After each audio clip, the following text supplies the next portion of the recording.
live. We're cheating. We're jumping in 30 seconds early. So we are live.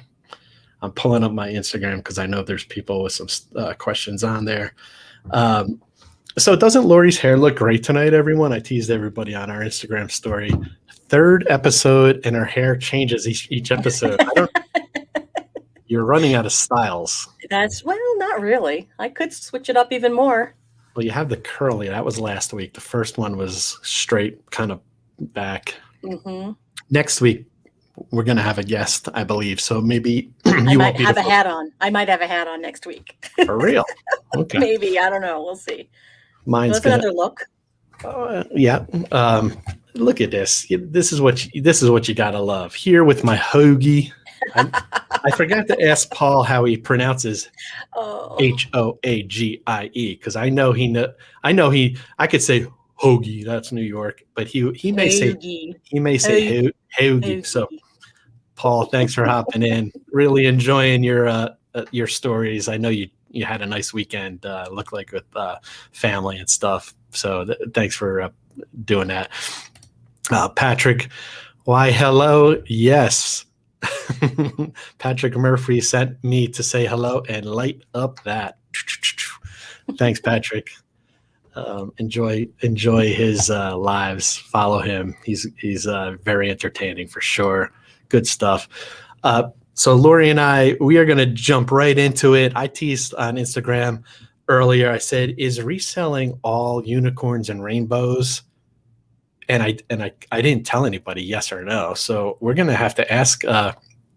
We're going to start with Laurie. Laurie, is reselling all unicorns and rainbows? Well, what do you mean by unicorns? I don't know if you believe in them. Are we talking the horse with the horn on its head? Or are we talking about is everything all peachy keen, unicorns, rainbows, everything's excellent? Would you like to answer that? Sometimes it is, and sometimes it isn't. All right. Rainbows are always good, so you can't, who can say no to a rainbow, or a double rainbow or a triple rainbow? No, I don't think reselling is always anything. If we've learned anything, it is that it has its ups and downs, just like anything else. Yeah. So, but when you said unicorns, I just wasn't sure if you meant a unicorn is like one of those things that you can't find very often. Like you find it once in a million years, like unicorn, you know what I mean? Like that kind of unicorn. That's why I asked that. Yeah, I don't know what you mean, but I would say I'm going to go out on a limb and say everything is unicorns and rainbows compared to working for somebody else. That's why I love the whole reselling thing, because it's so easy to start, and it's the first real sense of like being an entrepreneur that I think a lot of people get. So I'm going to say, yeah, it's great. It stinks at times, but I have you to fall back on when it comes down to I have an item not described on eBay, and this person, because you're kind of like the geek out session. We agreed that we could call it geek out session. Nerd, eBay nerd. It's a compliment. I'm fine with that. You get it, because before we started doing this full time, I shared last week, I was like flying by the seat of my pants saying like, I'll deal with the consequences. And it kind of blew up on my face. So, that's where we agree that we need each other to kind of balance it out. For me, it's all rainbows and unicorns right now, because I have you to fall back on, the A student to bail me out when I get in trouble. Right. I guess I was looking at, you always tend to look at things from a bigger macro perspective. Yeah. And I look at things from a more micro perspective. Mm-hmm. So when I look at that question, I'm thinking of like from the day to day, like what's happening in our business. Is it all great, or is it all, you know what I mean? Like, so that's how I answered that. But you're right. Being able to have your own business and be your own boss and be an entrepreneur like this is, I guess, unicorns and rainbows, because that is the best part of it. Patrick asked the double rainbow. Did you say double rainbow earlier? I did. Yes. Well, there's two rainbows at once. Sometimes, we've seen those out here in Colorado. Oh, yeah. Maybe you need a clean air. Maybe Patrick, I think you're on the East Coast. I don't know if they have clean enough air to see double rainbows, but we've seen. But they're pretty common out here, I think. Mm-hmm. Kate joined in. Kate, thank you so much for joining. Yes, Kate DM'd. Well, we private DM, whatever you want to call it. She had some really good questions. I'm going to actually bring them up. Cool. I don't narwhals are unicorns of the sea. Interesting. Learn something new. She's not going to ask what Dave actually does besides showing off Luna, our dog. Luna is so sweet. And this is why it is cool. Like Kate just shared. Oh yeah, totally. Reselling helped me pay off a $3,000 vet bill. Whether it's a side hustle, slush money, part-time income, full-time income, it doesn't matter. I mean, that's why we love to chat about reselling, because it's what you make of it. Everyone has their own definition, and no one should fit in. Oh, you're this type of reseller. You're this. It doesn't matter. I always kid around and say, like, ask us anything. If you have a question, just say question, and I'll bring it up. Laurie and I, just for background, I started back in I can't even do the math anymore. Was it 2014? I kind of dabbled in reselling. 2013. Okay. That's when you started. I think next week we're going to bring on my mentor. Woo-hoo. We were just talking to him earlier. His name's Larry, and he is, I'm talk about somebody who's an entrepreneur and who would never work for anybody again. I'm going to say a good tease. He started as a 21-year-old, and he said, I'm not working for anybody ever again. And that was a few decades ago. So he's going to be our guest next week. I think that's the cool thing about it. We all learned that being an entrepreneur can happen at such an easy entry when you're reselling, which is a blast. So I started at 2014 just selling like Snap-on sockets on eBay, and some of them sold at like 3 a.m. And I woke up and like, this is cool. Let's go out to dinner. Like, I was hooked. And I think that's how it all starts with everybody. We all get kind of that bug, like, ooh, I can't believe there's something out there.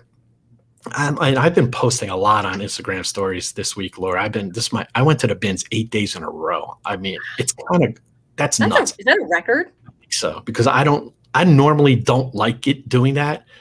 In the past, I used to stay for 8 hours and be burnt out. But I think the thing is, I was getting so burnt out because I was getting it. I was going back. I was shipping. I was listing. I was doing everything. This was years ago. But now I'm going for a couple hours. I'm cherry picking, boom, boom, boom, get a couple $100 worth of stuff, maybe $1,000 or more if I stay for 6 hours. And then I just push it off. So it's been fun because I'm going for quick hits. And I've shown a few of the home runs. And to me, a home run is over $100. If you could buy something for $1 and sell it for $100, it's great. Okay. Yeah. I remember. Oh, sorry. Yep. No, go ahead. So keep on talking. I'm just bringing stuff up for people to read. We're getting new at this. No, go ahead. We all have ADD. And if I bring up Paul's list, someone gave me a free dishwasher today because I told them what I do. Whoever awesome. Gave that advice on Becky's video is a genius. I think that was. Was that him?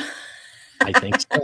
It could have been him, but a lot of people do share that. And Paul brings up a good point. I think as resellers, we all are very secretive. I don't want to tell anybody what I do because they're going to take all the Snap-on sockets in the world and sell them. I'm not going to find any, right? So he told them what he does, and they gave him a free dishwasher. What he does with that, who knows? He could part it out, or he could sell that as old. But Becky Park's video was awesome. Becky Park, follow her on YouTube. She has a good one. Paul was on there giving tips a couple weeks ago. Good stuff. Hello, Angie. Angie hops on. Thanks for hopping on. You got a fan. What a fan club. Thank you. I think you're blushing. Am I? Well, I have to admit, my sister is a hairdresser. Has been for, probably 30 years now. She's been a hairdresser a long time. So, for a long time. She used to cut my hair. That's how long ago. That's right. Wow. I forgot about that. But when you have somebody in the family, you kind of, their knowledge rubs off on you. You kind of, it's all about the tools. It's all about the tools really. And the skill, but yeah. Right. But as you know, last week, my hair was all curly. That's natural. This is not. Just takes time. Yeah. 40 minutes. Takes 40 minutes. Sometimes longer. Yeah. Cool. So these chats, Laura, it's funny because Angie, Paul, I mean, talk about these people are experienced YouTube live chatters or whatever you want to call it. So they pop in and they do their business and they're like, oh, listening, participating. Hey, what's up, everybody? Laurie and I are doing this for a couple of reasons. We want everybody to get to know us. Like, hey, we are the face of eBliss. We are resellers. We're just like you guys. And how did we get here? A little bit of it was kind of like by accident or on accident, depending if you're from the Midwest. You say on accident, right? Is that what you say? All I know is I say it not like you do. I forget. Right. Whichever way you say it, I say it the other way. Okay. Just Angie's from Iowa. Angie, can you chime in and say, do you say it happened by accident? On accident or by accident? So Angie will clear that up for us.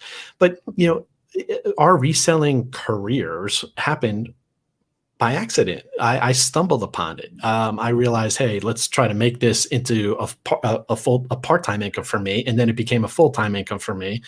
And then Laurie was like, hey, if you could do it, I could replicate what you're doing. And we used the same tip that Paul mentioned, like mention this to other people, get the word out there that we are resellers and see how we can do. That's how it really took off. So we were able to scale our business. We got the warehouse, we got the employees, and we had access to the inventory, which was key. We kind of worked backwards. We said, hey, we could get this much inventory. If we got this listed and it's sold and we knew our numbers, then we knew that we can make it work. So that's how we did it. We did it the old-fashioned way, which kind of is going to segue into the topic that I just blurted out there on our story, that we're going to talk about the three things of reselling that many people may not know. It's sourcing, it's prepping and listing, and it's storage and shipping. Those are the three components. If you can outsource one of those components, you're going to leverage other people to grow your business for you. So Laura, like of those three, which is your favorite? Which do you like the most? For us personally, well, probably the listing and the shipping. Definitely the shipping. Because we got to a point, because as we have said before, when I first started with you and I were doing every single part of this business ourselves, and it was getting to the point where it was getting to be too much for two people to handle. Not quite there. I mean, we could have done it ourselves. We could have managed fine.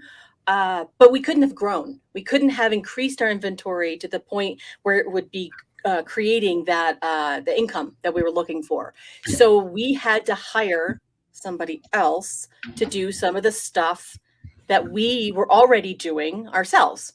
And we started with the first, the second one you mentioned, right? The second set. We didn't start right away with the sourcing. We started with the listing and the shipping, like the second one. So, and like you said, that's the old fashioned way. Not the old, I guess you could say it's old fashioned, but a lot of people do use their friends or their relatives, or they use a VA to just help them get those listings up there faster. Because if you don't list it, you can't sell it. So that's what we did first. I think which one do I like the best? I think the shipping part of it, because that is pretty constant. It's pretty every day, pretty much. It has to be done. Sometimes it's easy, sometimes it isn't. But that's so. Soulmates asked the question right there, which is better to outsource for a new eBayer or for a new reseller even? I think there's a couple different answers to that. I feel let's break it down once again. It's the sourcing, it's the prepping and listing, and it's the storage and shipping. Those are the three categories of reselling that somebody's going to have to do. The front part, which is sourcing, I always say that's where the money's made. That's where you're buying smart, you're having fun, you're enjoying it. I wouldn't start with that. I would almost use that down the road to get the inventory if you're challenged. I would really, somebody starting out, I would definitely get help with prepping and listing probably first, just to kind of build up your store, get going. And then I would outsource the storage and the shipping. Full disclosure, Laurie and I with eBliss, we provide a fulfillment service. We'll store your items and we'll ship them for you. The one thing about reselling is what happens if you're a good, successful reseller, Laurie. What can you not control? What can you not control? I don't understand the question. Your sales. That's what I was going to say, but I was just like, that seemed too obvious. Yeah. So you can't control your sales. Yeah, completely. You can't completely control your sales. You can try. Doesn't always work, but you're right. Yeah. So you can't control your sales, but you want the sales, but you can't say like, you know what, I'll get around to shipping my items out next week. But you can do that with your listing and your sourcing. You could get around to going on a listing binge or whatever, spree or whatever you want to call it. You could do that over 2 days. You could source over 2 days, but you can't not ship unless you have an extended handling time. Then you can, but you have to do it eventually. You can't just not do it. Right. Whereas if the listing, that's where the death piles come from. People source more than they can list, and then so they have all this backup or backlog of things. So yeah, so you can, like, if you're looking to really scale, I would definitely outsource the fulfillment part if you can. Factor that into your numbers, because it frees up, it creates freedom to have the other two components you could do on your own. Could do on your own term. And the other thing too, if you think about it, that last part, the shipping and the storage, is usually what prevents resellers from growing. They get to a point where they have no more space, like their apartment or the house is only so big. Yeah. And they only have so much time, especially if they're a side hustler. So it's like their success outgrows them in a way. So that's definitely one way to do it, and could be a good way to start, like you said, if you can factor that in. Mm-hmm. Defining each one's pain points is key, because everyone is different how they work. Totally. Yep. My pain point is organization, and so I would definitely probably, if going back to Soulmate's question, which is the first thing to outsource, I would probably outsource the storage and the shipping, because it's just a time suck. I mean, you have to do it. It's kind of mindless. And if I knew that I didn't have to deal with that early on when I was starting out, I could just pound away and work with, like, when I first started out, I had my friend's son who was in high school listing like crazy. And it's like, knowing I could outsource the storage and the shipping, first off, I would save on not having to get a storage unit. We know how much that was. That was the place that I was in, was almost $1,000 a month. So it was $1,000. It was, and yeah, that didn't include the utilities, right? So all in $1,000. So yeah, I would definitely do that, because even though I didn't mind the shipping, because sometimes shipping feels good. It's like, yeah, you're making money, it feels good. It still was kind of like I was shipping, and that's the thing. You could get in trouble if you don't ship stuff out on time, or you ship it poorly, or and all that. You could get in trouble. So I probably would have started with that. A lot of people feel like outsourcing the listing is the way to go as well, the prepping and listing, which is challenging, because then you're in the mix of, you have to hire somebody locally or a virtual assistant, which many people do. Yeah. Now, do you know much about the VAs, the virtual assistants? I know a lot of people are very successful with them. I know there's ones in our country and there's ones overseas. So there's a different level, I guess, of them. And I think it depends on, there are companies that provide virtual assistants, or there are just individuals who do that themselves. Yeah. And one alternative to a virtual assistant is what I call an LA, not a VA. It's a local assistant. So, because one of the challenges with getting somebody to work for you, especially if you still work from home, is you probably may not want a stranger in your house. And that's why a lot of resellers will go to people they know first. relatives or neighbors' kids or something like that, right? But if you want to get somebody else, like kind of, not I want to say good, but somebody may have more skills or maybe more qualified, then you get somebody who actually lives near you, and you can bring your items to them, possibly even already prepped for listing. Yeah. And then they can list it at their house. You give them the right tools and equipment, and then they either can bring them back to wherever you store them, or they could ship them off to a third-party fulfillment service. Yeah, and these are all great points. Like probably outsource the photos if they could. If I knew he knows a few resellers that do that. I think goes back to your point, Laura, about finding somebody locally. LA, and that's the first time I ever heard of that. A local assistant, and there's a ton of that takes work, but we all know everyone sources in their IKEA bags, and they vet their buys in the field. If you're a thrifter, you go to the bins or a Goodwill store, flea market, you already know it passed the test, and you kind of like did a cursory review of like, all right, everything's there. This has the battery cover, everything's cool, or this vintage toy has everything there. As long as you kind of pre-vet it and then you have it in your IKEA bag, so to speak. Someone I know does this, and it's kind of cool. And their next step is they kind of want to use us for the e-listing. Or so check this out. This is what they do. They get their IKEA bags. They go locally. They dump it off. This person is an older woman, has time, would like the spare change type of deal. And what they do is they prep. They take the items out, kind of like our listers do. They take the items out, they do the research, this person gives them screenshots of the item and the eBay item number. So all they do is they get screenshots sent to them, or it was stored on the cloud or something like that. I don't want to get too techie on this, but they go in there, they look and say, oh, there's the remote that, so-and-so is in the bag. There's the item number. They bring it up and they do the photos and the listing right then and there.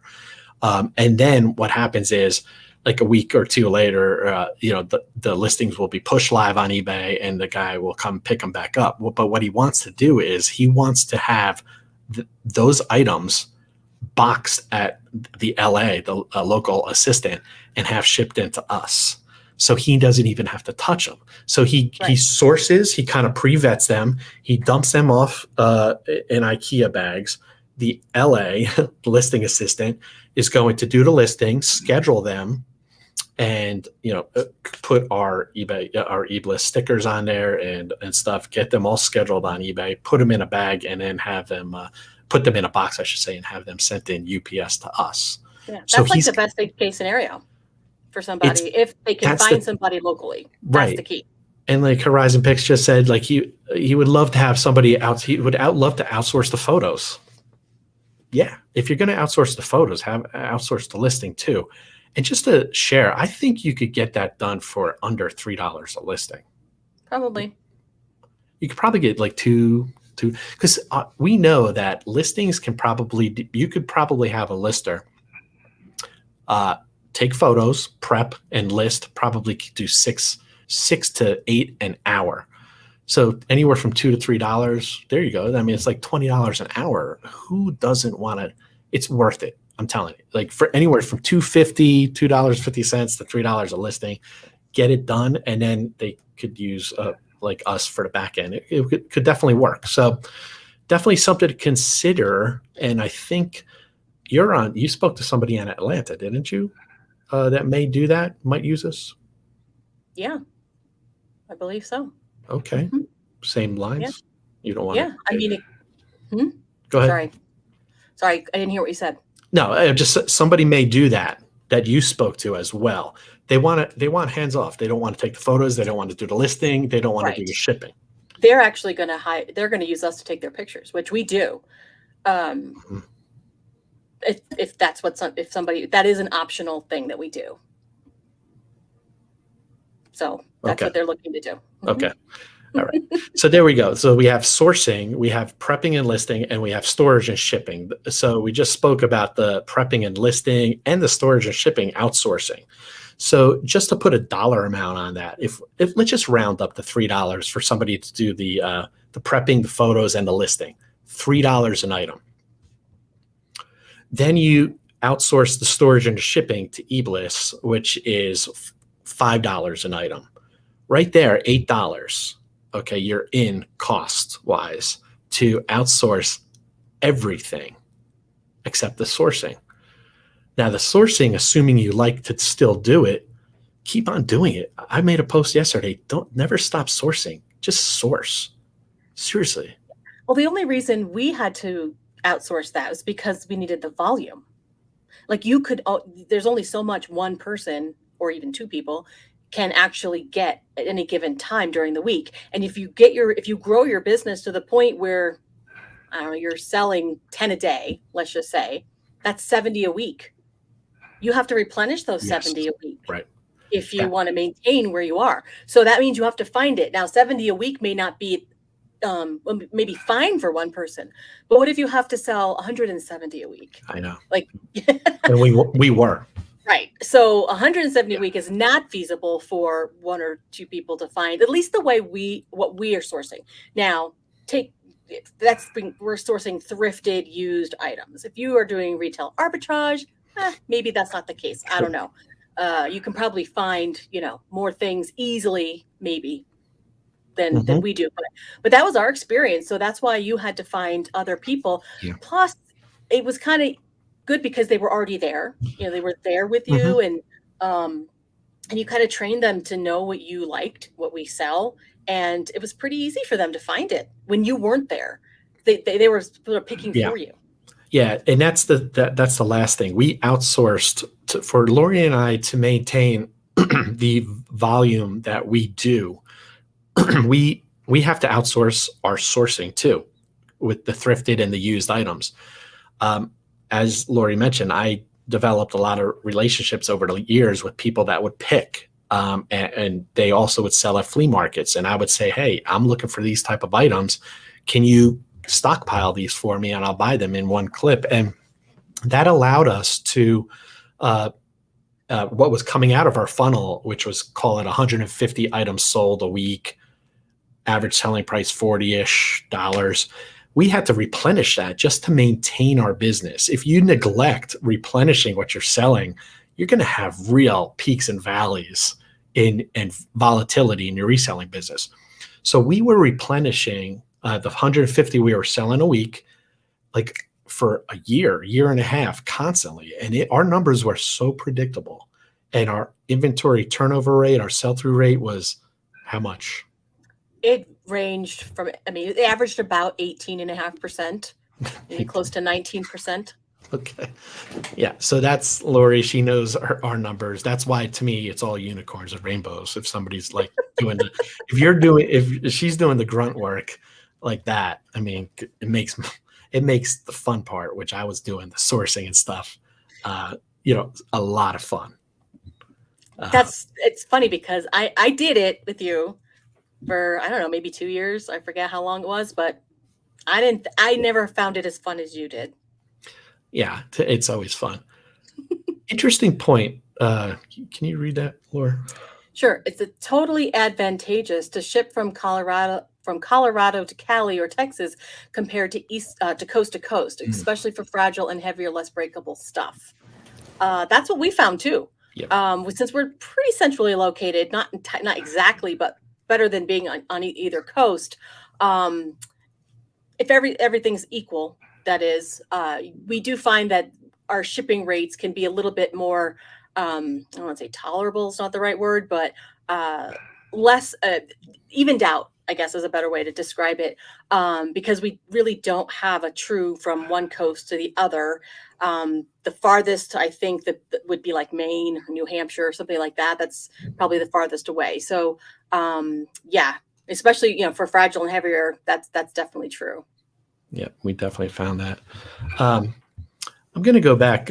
Kate, who's in here, I don't know if she's still in there. She asked me today. She she wanted to know, like, what is the best part of your reselling business to outsource? She asked me that. And I think we addressed that. We broke it down into the three: sourcing, prepping and listing, and the shipping and the storage. And she knows eBliss pretty well. And I think with her, she is already outsourcing her storage and her shipping to us, which has allowed her to free up more time. Most people free up when they use us, and they free up anywhere from 3 to 5 hours a week, picking, packing, and prepping and shipping. So you're already doing that, Kate. But I think what she was saying, she goes, and this is very interesting, Laura. I never really picked up on that. Now, the interesting thing about being a reseller is we call it being a solopreneur. You're doing everything. You're finding the stuff, you're listing it, and you're picking, you're packing, you're shipping, and everything's great. Why? Because you're free labor, and you're obviously that free labor and that time runs out. But she said, like, sometimes overcoming the guilt with outsourcing. Now, a lot of people, a lot of people, she would say, want to feel pressured into, I do it all. And when do you have that kind of that point where it's like, I can't do it all? We had a point like that, you and I. Well, yeah, I don't, nobody needs to be a martyr here. Yeah. Right? Like, yeah. And if you feel like you have to be a martyr, then I don't know. Something might not be right there, because this is not just true for reselling. This idea of leveraging others is true with all companies. Yes. Right? No company ever, maybe a consultant or something like that can exist by themselves, I guess, but you can't, you can't go outside yourself and grow and reach new heights and things like that if you are limited to yourself. So I guess it comes down to your goals. What do you really want to get out of this? And with work in general, some people are workaholics, depending on what part of the country you are. My accent says workaholics. All right. So, where they feel like, I can't stop, I need to grind it out, I need to work 80 hours a week. And there's nothing wrong with that. There really is. It depends on you, but you will have a little bit of burnout. Your reselling gig, if you want to call it that, you're going to lose a lot of joy in it. So I feel like we always say restoring the joy in reselling is important. And we all start out really having a lot of that joy and excitement and fun. And when it feels like a job, then you may want to say, like, you know what, maybe it's worth an extra $100, $150 a week to outsource a component of my business that is a soul-sucking, time-sucking grind. That's not fun anymore. Yeah, to the point where Soulmate said that one of them loves to source, the other one likes to do the listing and pictures, and they both hate to ship. So that's a pretty good combination, because especially if you got a couple doing the reselling. So because usually one person has strengths and that aren't the same as the other person, so you could build on that. But if there's something about the business that you both don't really like to do, then by all means, have somebody else do it if you can. Yeah, I'm just going to pop people's comments. Nakoma Finds, howdy. That's a cool little avatar. And Kate says, I'm still here. Good. Thank you for staying with us. Yes. We learn a lot. Now, Kate, I learn a lot from Kate because she DMs us a lot with questions about reselling and just stuff in general. And I think it's very cool to see that. And I'm glad she shared that about, like, kind of feeling a little bit guilty, like maybe I shouldn't do that. Maybe I'm being a little too selfish. Maybe I need to be a martyr. Like, we always kid around, like, work those 80 hours a week. So, interesting viewpoint. Sure, there's pressure to source and execute to an extent. There's no doubt. Kate brought up, I just got a VA as well through Reseller Assistant. I'm unfamiliar with Reseller Assistant. And then she also pays someone to do her laundry. There you go. These are all things. Time is whatever, you can't, how many hours in a day? 24? It seems like we all have the same amount of hours. Right. So it's not like we can create more no matter how hard we work. And Patrick even said, unplug, family, personal time. So true. Yeah. There's more to life than reselling at times. Yeah. But if you could stick with what you enjoy, like Patrick, like I was watching his live the other night, and just the joy in talking about going out to a flea market, even though he buys chicken at a flea market, eats chicken at a flea market. I was busting on him. I said, that should not be legal. I mean, I can see a hot dog, but maybe not chicken. But anyway, I digress. But big time. But he loves the thrill of the hunt, the value. And he shows that in his lives. And that's what comes through. When you see that joy, it's like, that's what it's about. Like, so, yeah. And Kate agrees, she says she wished she could clone herself. We all kind of wish that too. That's exactly that's what happened when I joined Dave full time. Right. I literally learned everything that he knew up to that point about reselling and eBay and everything. And he was now doing whatever he was doing. I was doing the same thing. So we did clone himself. Not everybody has that same option. And if you don't have that option, then, that's when you have to leverage somebody else. Mm-hmm. So, okay, Laurie and I, we built our reselling business. Just to give a background, we have close to 4,000 individual, all thrifted type of items. Modems, you name it. I mean, stuff that you would typically find at Goodwill, thrift stores, flea markets, all that stuff. How did we get there? We needed to hire employees. At our peak, we had 5 employees, prepping, listing, shipping. And we did that for a few years, and we definitely invested in our business. We realized, hey, we have to give up a little bit of margin to get freedom and time back, which allowed us to go on a week vacation, to go down to Phoenix 2-3 times a year and source and have fun. But in the beginning, it actually wasn't. No. It was to allow us to source more. We became the sole sourcers to build that inventory for the listers and the shippers. And they were able to actually get it all listed and shipped because that was their job. Yeah. Whereas when it's our job, when we're doing everything, it's very easy to, I don't feel like listing today, and then, it doesn't get done.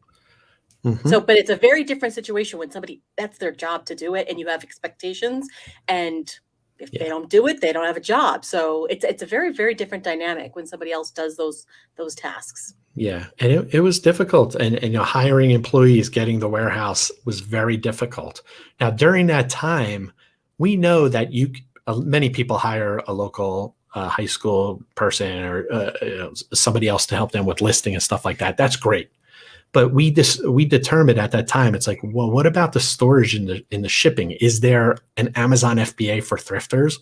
And no, there wasn't. And that's why we spent almost 2.5 years in research development with eBliss, making sure that we formulated it so it worked. So it was an option. So yeah, it was, the freedom of reselling is great, but you have to invest to get that. Angie says, just got back from supper. That's a Midwest thing, right? Supper, dinner, East Coast. I'm originally from Chicago, so I recognize some of that. Paul wants to know what you made for him. So if you want to scale up, there is only so much you can do as a single person. Limited time, effort in a day. Right. That's totally exactly true. Right. That's so true. I mean, but also remember, some resellers don't want to grow. They're fine what they're doing, and that's fine too. Yes. Some people just they're happy the way it is. They like, where they are. That's totally fine. And just to share with the room, the chat room, whatever you want to call it, the group of the viewers, with eBliss, we really got to know a lot of resellers, a lot of different types of resellers. We had a reseller that had the warehouse, had the employees, and said, I don't want this anymore. I want you guys to handle it. And he's probably saving money too. Let's not get into that, but that was fewer headaches, that's for sure. Probably. Yeah, that was an eye opener for somebody that had 2,500 listings to say, I don't want this anymore. I want you guys to do it. That was cool. Then we have the people that just want the freedom to travel around. We have, we have somebody, follow us on Instagram. You will see a cool story about somebody. I think she's off off the grid right now She's off for the the grid next right now for right. like a So week and a she's half. like in Oregon. I don't even know where she is, but she's like, hey, I'm gonna send in a couple boxes to you guys, and it's kind of cool that you guys, my business is still chugging along. Those type of people. We have people that have we call it plateauing, that are typically around 500 listings, and they're like, hey, I love sourcing. I just have a death pile staring me at the face, and I'm running out of space in my house. I want to grow, but how do I do it? And they're sending in stuff to us. So it was really really cool to get to know a lot of people, and we're getting to know more. And everybody has their own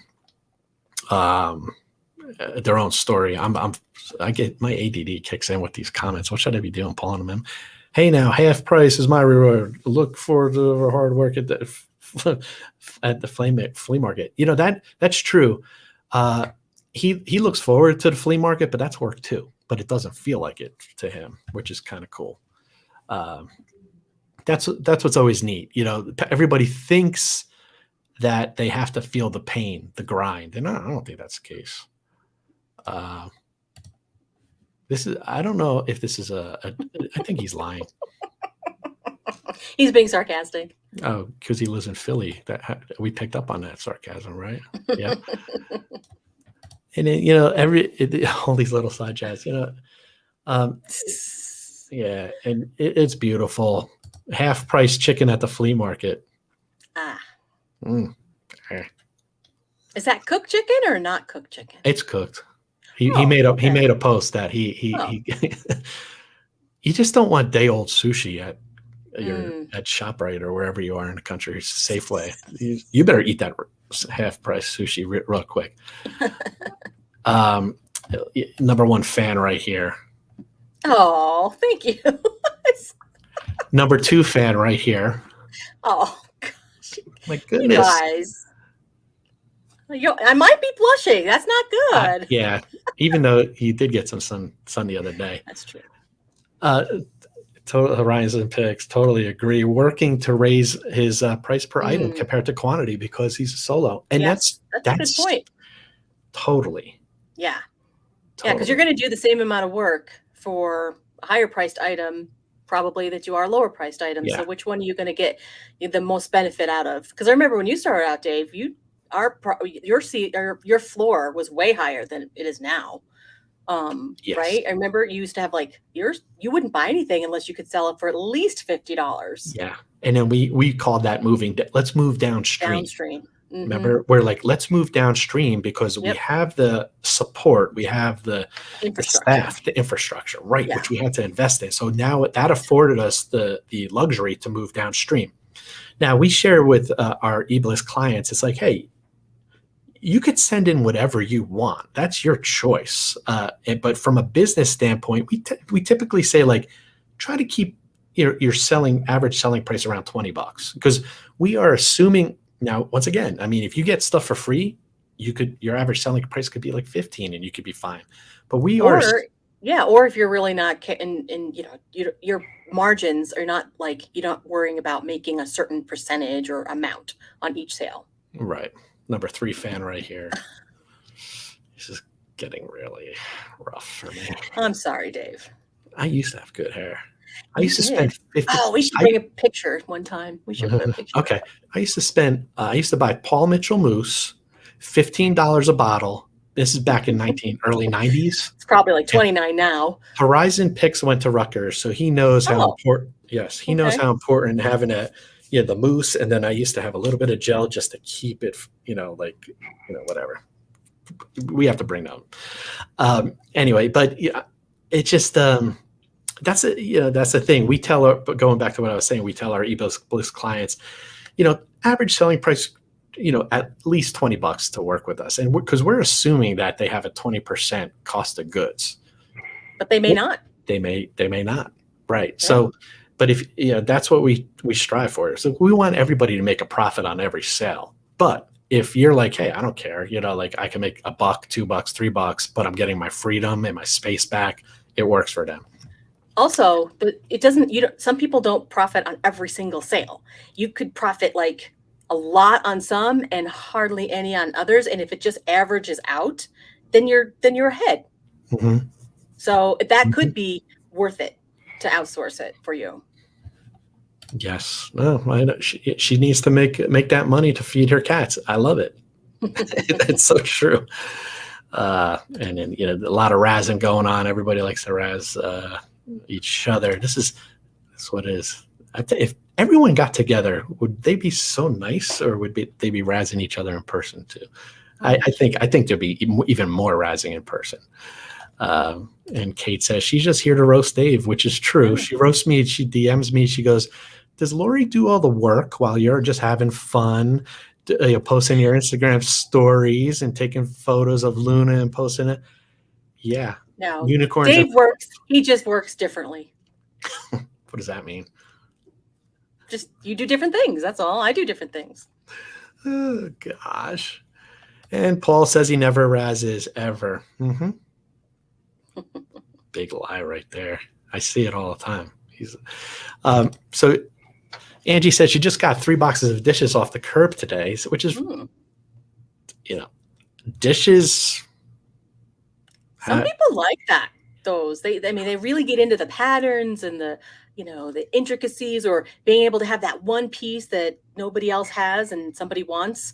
I've bought china off eBay, so yes, I know it's very popular. It's a very popular thing, but if you know how to ship it, and it really shouldn't be an issue. But you have to know how to ship what you're selling, and that goes for anything. Whether you're selling electronics or mugs or crystal glassware. I mean, we just don't go there, but a lot of people do. Yeah, we learned. It's just Starbucks mugs are so dangerous because you see them, they're like, they could go for $22, but then with all the packing and the time, it's like, it's a little high. Yeah, it's a little high to ship. Horizon Pick said, Peter Nagel painting back there. Yes and no. This actually, this painting right here, I picked up $6 at a Goodwill. This was a print by a Denver Bronco by the name of Vance Johnson. After he was with the Broncos in the late 80s, early 90s, he went back to school for art, and he would do these kind of Peter Nagel-esque or ish type of photos. It does look like a Duran Duran album cover, right? Because that was a Peter Nagel. Vance Johnson played for the Broncos. So for $6, this was, I could bring it over here. It's like, signed by him and whatnot, which is really cool. And this is called Victor E, like Victor and then E or something like that. Victory. So pretty cool. This is the kind of stuff, like, how do you pass that up? I could not leave that behind. It's been sitting on the floor. I actually tried listing it for $400, but nobody wanted it. Yeah, wow, I didn't realize that. Yeah, a couple of years ago, but nobody bought it. So I have to put that up. I mean, really, it's cool. It's just a little weird. It looks good in the background. Okay, on the ground or on the wall? I have to put it up in the background of your. Yeah. So it would look better on the wall. Going back to so Paul never razzes ever, and then I love this. Thank you, Patrick. Wow, Laurie hair is on point. We all agree. Dave's polo, I don't know, man, rocking it. Foot joy right there. I just picked this up from the bin 2 weeks ago. I did wash it. I do wash shirts now after I grab them from the bin, even though, So this is just a golf Foot Joy shirt. I mean, for 40 cents, how do I say no? But last week, all these polos I mentioned, like I come home with all these great polos, and then Laurie says, "Yeah, but you have to throw one out. You have to replace." You do. We don't have any more hangers. And I wear the same 5 every day. Razzles, great candy. Kate says her cost of goods sold are dirt cheap, essentially free. That's great. There you go. I mean, and she shared where she gets her things from, and it's, people are unloading, and it's like, that's the thing. So Angie says vintage Corel, $5 each. Yeah, bundle it up. We definitely see that. People are like, I'm having a dinner party next week, and I just broke a bunch of this. It's like, you could definitely stuff like that. And, Greek weddings, no doubt, anger management. Never smashed one. I've been at the bins where I hear people drop plates like, and it's like, oh, you break it, you bought it. And it's just a joke. Fiesta ware, I'm sure. Yes, okay, gotcha. Style cool. Philly Flipper only Bob Vance from Vance Refrigeration. Yes, best show ever. We all know Bob Vance. Bob Vance. Yep. The Office. Yep. Classic. Yeah. Mm-hmm. You either love The Office or you don't get it, right? Or you either love The Office or you haven't watched it. Ooh, that's even better. Now, Seinfeld, Laurie and I just don't get it, and we've tried. Friends, we just don't get it. No, you're doing Big Bang Theory right now. I am. And I'm enjoying it. Okay. It is actually quite funny. There's a lot of, what's interesting about both of those shows is I realized as I've watched both of them, is there's so many eBay references in both of them, which I think is very interesting. I don't know if anybody's ever picked up on that. Yeah, I haven't watched enough of the Big Bang Theory. I just didn't click with me. I know Soulmates Boutique likes it. That's for sure. Yeah. Oh, here we go. And I can see why. I can see why now. It is thoroughly entertaining. Look at this guy razzing us. I don't know about that. I don't know about that either. I think, you know what it may be? Now, Paul's from Philly. I think Laurie and I, you grew up with more of this New York type of humor where we're like, no, maybe the rest of the country liked it because they didn't. It wasn't around them? Like Seinfeld is like a neurotic type of comedy, and it's I don't want to go, I don't want to get into it, but it's I never got it. I never got that humor. Well, you're smart enough to buy them at the bins and sell them pretty quickly, though, right? True, $50. Done that a couple times. Yeah, so I posted that. Yeah. The complete DVD series, Seinfeld goes for anywhere from $35 to $55. So grab it if you see it. I live with a hoarder too, and Soulmate says yes, we do. They love the Big Bang Theory, and Kate said vintage Pyrex, and I know there's something called fireware or something like that. I see people.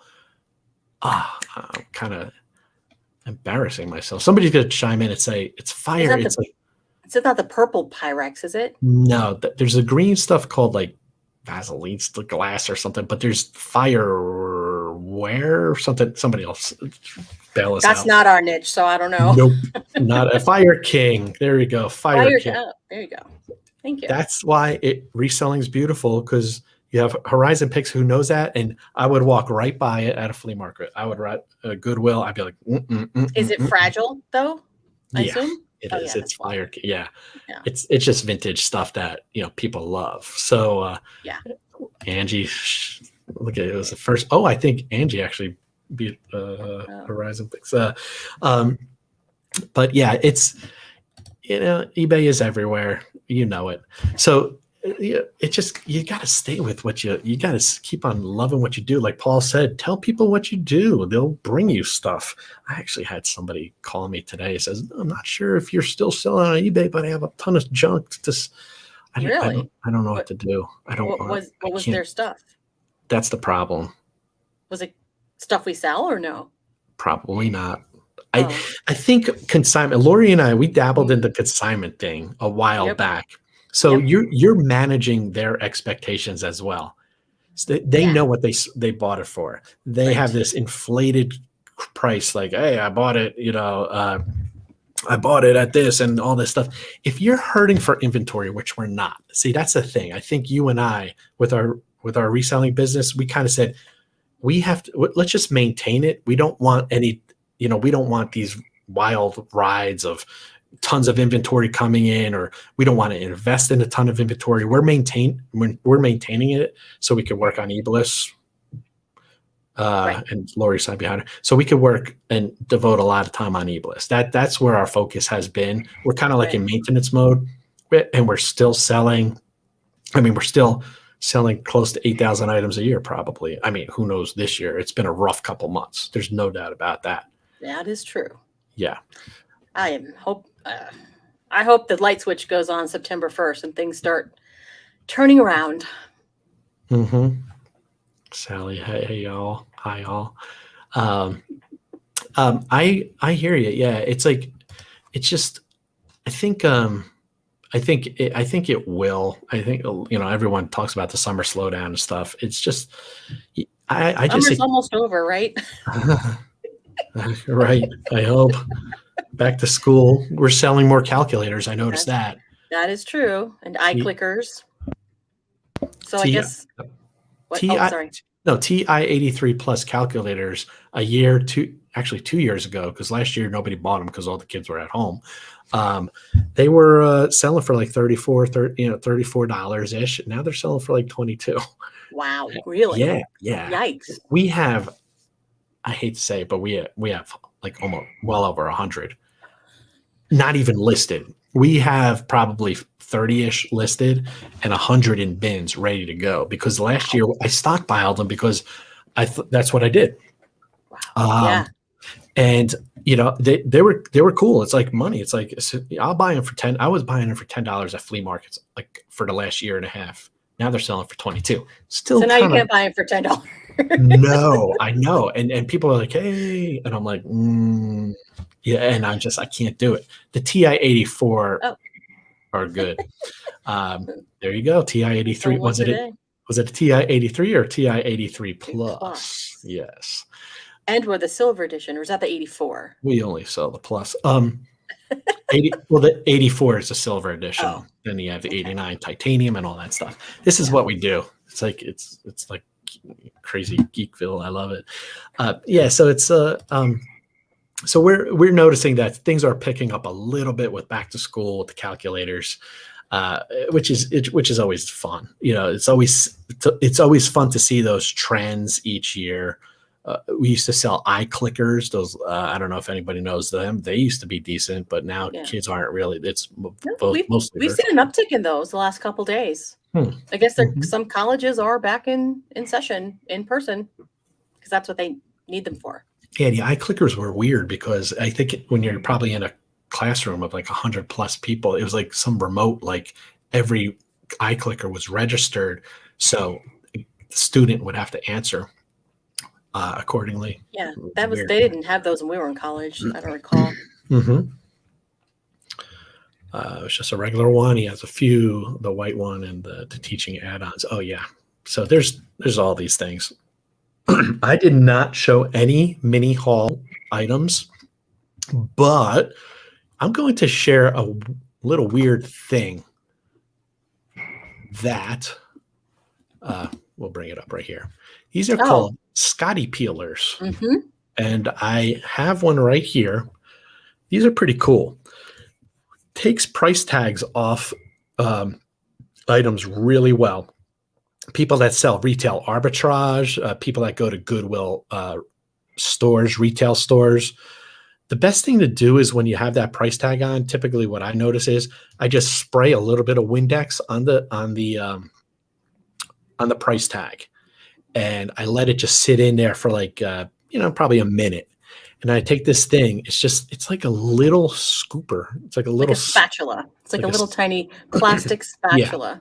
Like you could flip mini pancakes with this. I'm like, oh my, no, it's tiny. Like, there you go. It's on my nose. Yeah. So you just scratch that thing and it just comes right off. I highly recommend getting these rather than trying to scratch with your use it in conjunction with this, actually. These two things together, the duck adhesive remover, those two things together are gold for getting stickers off, price tags, whatever you don't want on your items. But going back to that screenshot, I don't know if you had that screenshot up, but we got those metal ones too, Dave. Remember? Yeah. We got the metal ones and we got the plastic ones. I never liked the metal ones. They never worked for me. I don't know why. I definitely like the plastic ones better. Scotty peel. Yes. Scotty. They come in two different ways. Yeah, they're called Scotty peelers. So definitely worth it. It's a little cool little scraper and easily takes those tags off. And then, like Laurie said, if you want to hold that that thing up again, this is the Duck brand adhesive remover, and well, actually, believe it or not, this one comes with a little scraper too, which is neat. But it has a little felt thing, so you just go like this, and and then don't you have another use for this too, Dave? Don't you use this for another reason? Yeah, I actually just shared that on a story the other day. I use it. It's kind of like I take a little dab of that stuff and I put it on just any type of plastic. It works really well on, especially like black. If you want to make something look like revive, like kind of like Armor All for cars or tires, put a little bit of that stuff on and just rub it, and it just makes this thing polish and look pretty shiny in the photos. Because we know that people will see that shine, that sheen, whatever you call it, when you're doing your photos. So it'll pop. So definitely that's like a little tip that we would recommend. And of course, when they get it, they're going to be like, it smells like oranges. It smells new. Because it does have that citrus smell, which is neat. Yeah, it does. So we are on an hour and we want to respect everyone's time because we know that there's other YouTube lives out there. Jump on them. Thank you, everyone, for popping in. It was fun. Yes. And everyone has a lot of great tips. And look at the scholarly type. Thank you for being here. It's the only banner I put up. It's true. And you can follow us on Instagram. Just search up eBliss Reseller. And then also subscribe to our channel. And we're going to be doing these every Monday at 5 Mountain Time. And we're going to have guests on, just talk about everything. And thank you so much. You guys are great. Really enjoyed your insights. Definitely. Thank you. Thank you for being here. Must be a little Rutgers thing going on there. Thank you so much. So everyone have a good night. Get on, watch everybody else's stuff on YouTube. And thank you so much. We are out. Thank you. We'll see you next week. Have a good week.